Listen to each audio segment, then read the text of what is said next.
Happy Friday the 13th to all of you out there who love these slasher films as much as I do. And what more fitting on Friday the 13th than to talk about everybody's favorite slasher villain, Jason Voorhees. And if he's your boy as much as he is, well, a lot of people is in that slasher movie space, then you've come to the right place in this channel today, because that's what we're going to be walking through. We're going to be walking through the history that is portrayed in the movies and going through, and the fact that Jason is a fictional character. Or is he? Make your own depiction about that.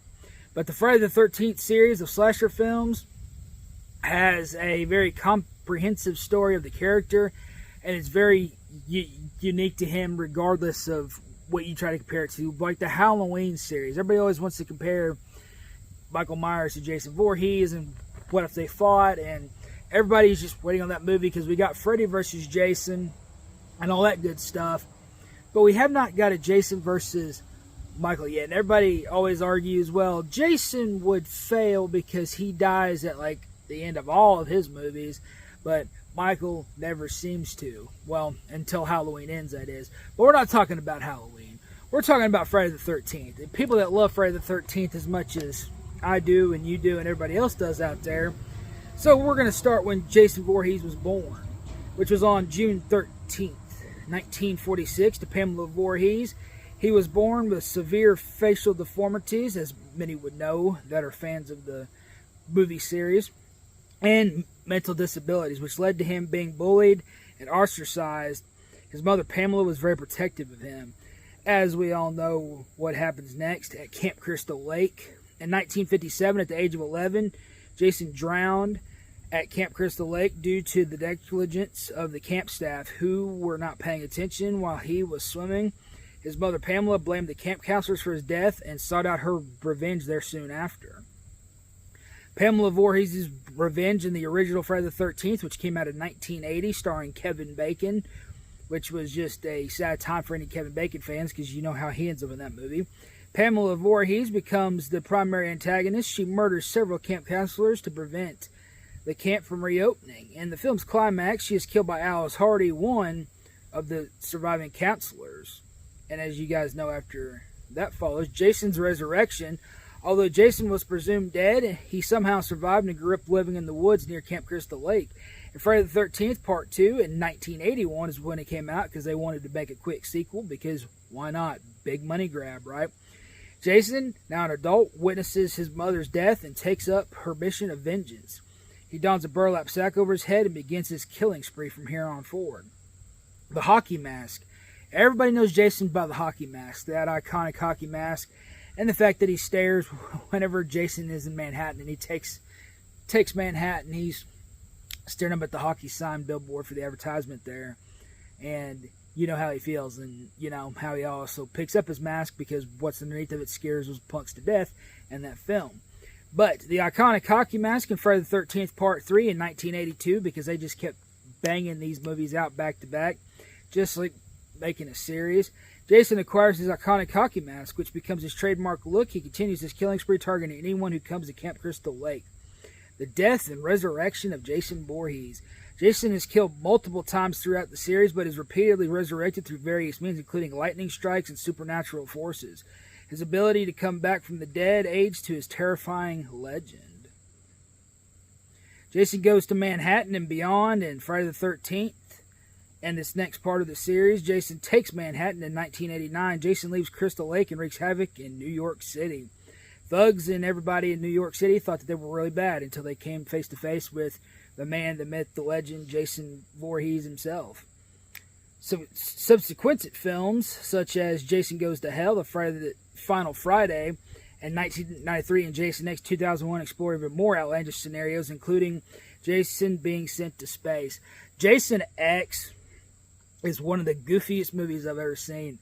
Love the beginning of it, love the intro of it, love the tough army guy persona that they think they can handle him with only like 6 guys. And they're going to be able to transport him across open country and be fine. And then those of you who've seen Jason X, for those of you who haven't seen it, I'm not going to spoil it, but you know what happens there and how that turns out in the cryogenesis chamber. They get frozen, and then they're stuck there, and then they get resurrected, and then they're trying to head to Earth 2. And then all kinds of goofy stuff happens, and it's like a really bad Star Trek movie from then on out, it just seems like. Or, if you're into that type of thing, you might have loved it. But Jason X was probably the worst one in the entire franchise to me. The beginning is good. The ending is alright. That's about the only good parts in there.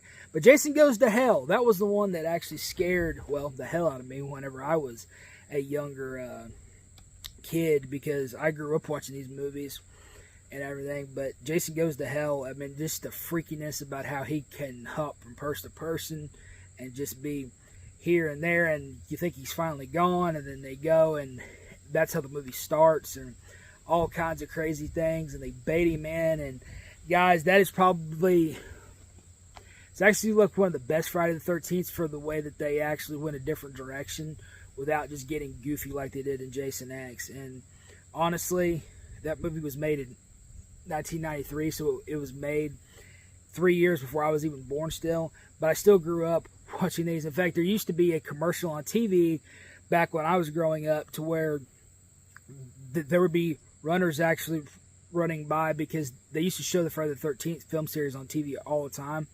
But the runner would be like running by, and they'd be handing him water, and the guy would stick out his hand for water, and then Jason would run by and actually chop his hand off with his machete. It was actually a really cool thing. That also terrified me as a kid, and also thought that Jason was going to get me when I was a kid, because we've always lived like in the woods or near the woods and those types of areas, and definitely makes you think about going in the woods at night. But Jason Goes to Hell is definitely something that I would highly suggest you guys check out if you have not seen it yet. Now we get to, and this ties into Jason Goes to Hell, because any of you who've seen that movie know how it ends with the claw hand coming up, and those of you who haven't probably know exactly what I'm referring to now. In Freddy vs. Jason in 2003, Jason is pitted against Freddy Krueger, another iconic horror villain. The film explores the clash between the two killers and their different methods of terrorizing victims. Freddy vs. Jason was one of the best done crossover movies. I call it a crossover because they cross over in each other's. Call it whatever you want, but it was just an awesome all-around movie. I mean, seriously. I mean, you had Freddy vs. Jason, and you had all kinds of just great things going on there, and there really is no winner at the end of it. I mean, the way that it ends really leaves it open to you to decide, well, did he really win? Did he not do this? And people argue, well, Jason did have the help of Laurie and some other people, but it just depends, guys. It is one of those things that you have to leave up to your imagination, because they leave it open that way on purpose. And there's definitely some freaky things with the crossover. But Freddy vs. Jason, all around for a crossover movie, one of my all-time favorites.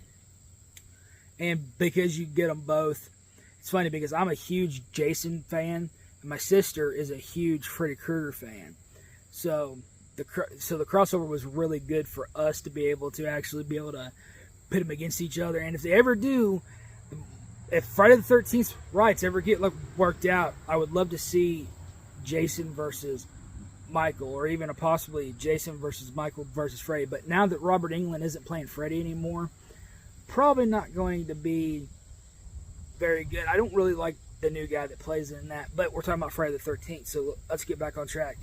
The reboot in 2009. The character was rebooted, Friday the 13th, which reimagines Jason's origins and his relationship with his mother. This film combines elements from the first 4 original films.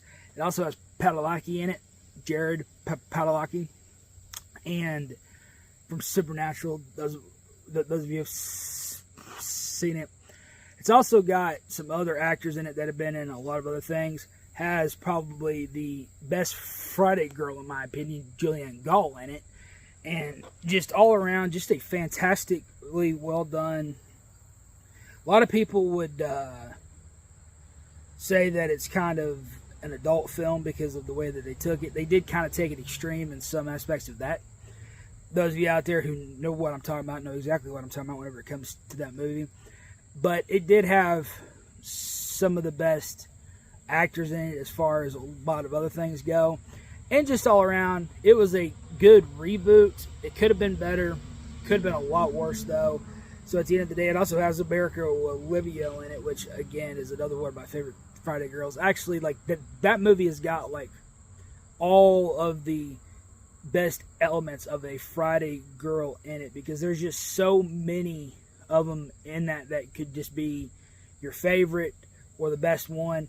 I think Julianne Gould, though, that plays Bree, is definitely going to be agreed upon as a character that a lot of people would really like to see back, or see her back in another role in more movies along those lines. But she also plays Tony Stark's assistant in Iron Man, and had several other roles along the way. She's definitely had her fair share of roles, and it's definitely been a great actress along the way. Friday the 13th has seen a lot of great actors and actresses go throughout the movie's history. Again, Kevin Bacon's in the first one, and then you see all kinds of other big-time stars that came through there.